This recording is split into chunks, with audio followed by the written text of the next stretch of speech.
Good afternoon. We are at the Hargrove property. We're going to be completing a repairability test. Be on the back slope, which is west. We have this wind damage shingle here. This key is wind creased. So we'll go and do our repair test on that shingle, see how it affects all of those surrounding shingles.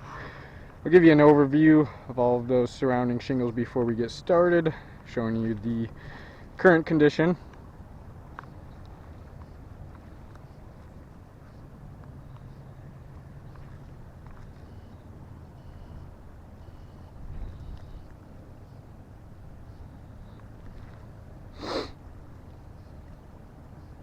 For my tools, I'll be using a roof snake, flat bar, hammer, and putty knife.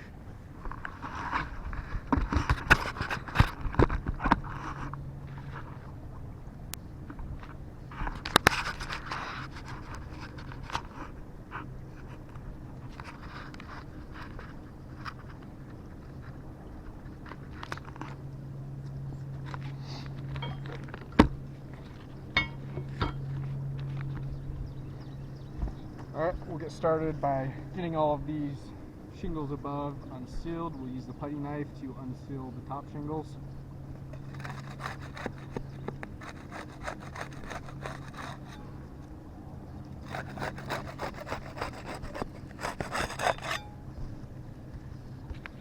And we'll use the flat bar to unseal the rest of these shingles.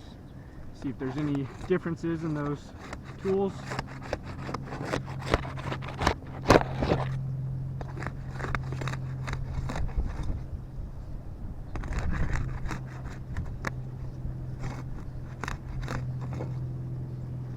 Now we'll start removing these nails.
Got all of those nails removed and that old shingle out.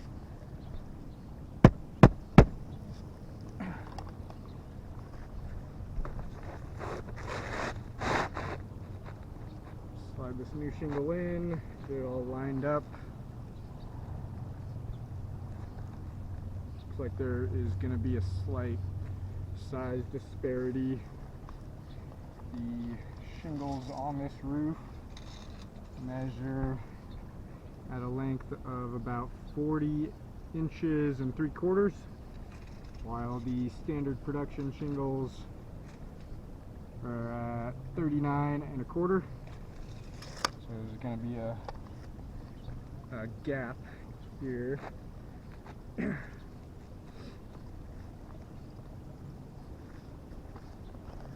Possibility that those the shingles on this roof are discontinued because of that. We'll start getting some nails back in there now. We'll be using the roof snake for that.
Alright, we're all complete with the repairability test. Give you another overview of all of those surrounding shingles.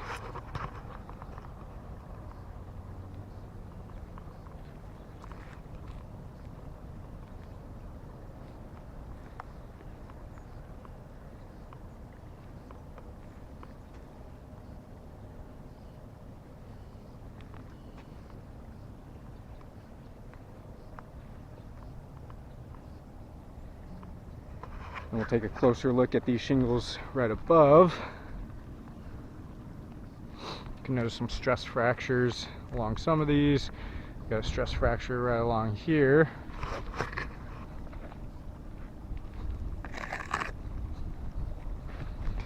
You can see in order to remove those nails and get more back in right there, you can see where that's creasing right there.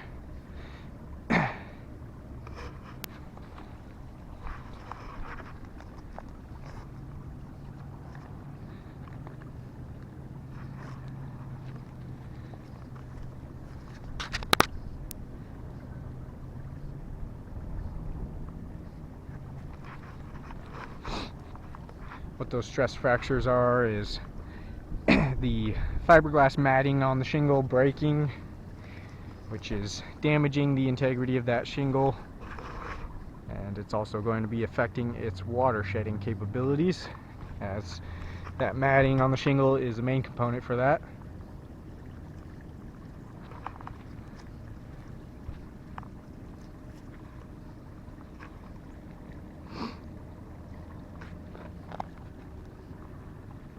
Can fill in those areas with the stress fractures. It's much weaker due to the damaging of the integrity of the shingle. So that's going to not allow that shingle to do exactly what it's designed to do as best as it should.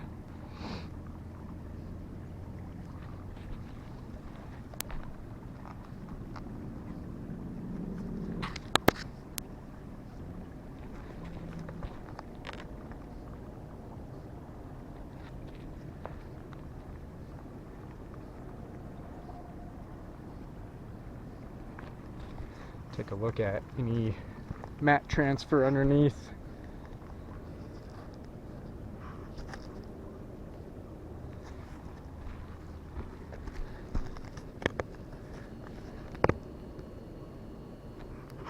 So we do have some mat transfer, we can see right there.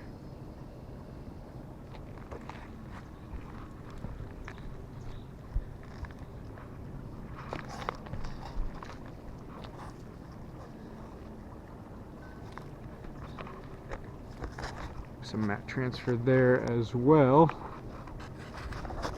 You can see that piece of matting.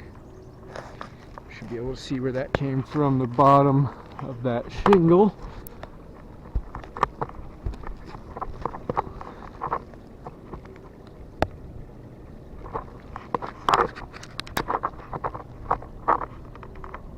You can see where that chunk was taken off, leaving some exposed fiberglass showing through there. Some more mat transfer.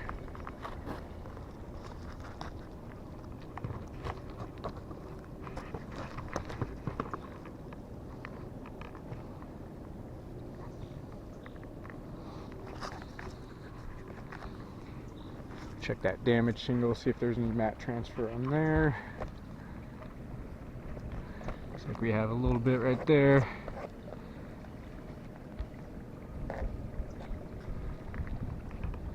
More mat transfer there.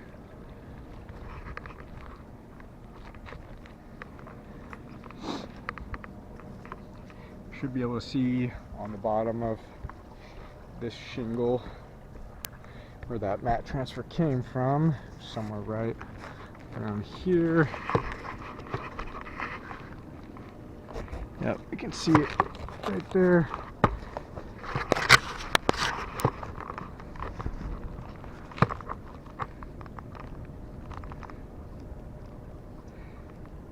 See that exposed fiberglass showing through there, and all of that mat transfer is also going to be damaging the the integrity of the shingle. As we can see, it's taking chunks of matting off of this shingle, leaving that exposed fiberglass, leaving it in a worse condition than it was previously. And then the mat transfer is also going to make it more difficult for those shingles to reseal properly once repairs have been made. We can see this tooth here came slightly unsealed, so that's also going to be damaging the integrity of the shingle. These teeth here are here to provide structural support for those shingles, make them stronger. So with those unsealing like that, they will be weaker in those areas. And then let's see, last thing here with the roof snake, looks like it caused some damages to the edge of the shingle there. I'll just show how that happened. You can see in order to get that nail in the nail line there, you can see that the shingle is resting on that roof snake. So in order to get the nail on that nail line, when we're pounding that roof snake in, that's causing some vibrations, which is kind of just making that shingle crumble on the edge there. So that'll also be damaging the shingles. So with that damage from the roof snake, along with all of the mat transfer, the unsealed tooth, and the stress fractures caused to those surrounding shingles, I do not believe repairs are feasible to this roof. As you can see, the damages that were caused. With those damages, that's going to be potential for water intrusion, possible leak hazard, which is what we do not want to leave this insured with. We want to ensure when we're completing repairs that they are able to be completed without causing any additional damages, therefore indemnifying the homeowner. And with the wind damage on this roof, it's pretty widespread. We got some more over here on this back slope, some more over there. We have plenty on the front, left and right. Got one right there. So if repairs were made, then this insured would have potential leak hazards all over their roof wherever those repairs are done. And then also with the shingles on this roof being longer than the standard measurement shingles, we can see that it's not possible because of that. If repairs were made, you can't make these shingles any longer, so there's going to be a bunch of gaps in the roof as well. So I do not believe that this roof is repairable, and I'll go and chalk up all of those damages, get some better pictures of those. Thank you for your time.